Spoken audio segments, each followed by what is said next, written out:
La Chine demeure le pilote de l'économie mondiale, malgré le ralentissement intérieur. C'est l'opinion de nombreux universitaires étrangers que nous avons interrogés. La Chine est devenue le moteur de l'économie mondiale depuis qu'elle a entrepris ses réformes et son ouverture en 1978. L'expert chinois Zhang Longyan dit que le pays a contribué à plus de 50% à la croissance économique mondiale depuis la crise financière mondiale de 2008. Il ajoute que la Chine continuera à alimenter l'économie mondiale.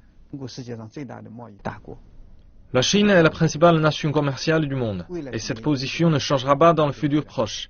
C'est très important pour tirer l'économie mondiale. Une autre grande contribution chinoise au monde est sa nouvelle initiative de la route de la soie. Elle va explorer de nouveaux marchés et accroître le développement d'autres pays, à travers la coopération technologique et industrielle.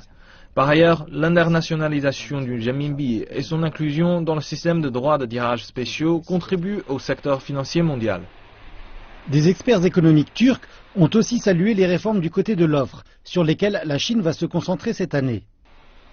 La chose la plus importante qui sera discutée lors des réunions politiques annuelles de la Chine sera la manière d'améliorer la qualité des produits.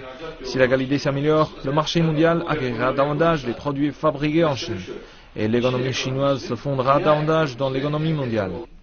Ce nouveau plan économique intervient à une période critique et cette tendance devrait se poursuivre, alors qu'elle stimulera non seulement l'économie de la Chine, mais aussi bien l'économie mondiale. Par ailleurs, des économistes thaïlandais ont loué le pouvoir de consommation en hausse de la Chine comme un moyen de stimuler l'économie asiatique. Ceci parce que les pays voisins seront bénéficiaires du renforcement de la classe moyenne chinoise.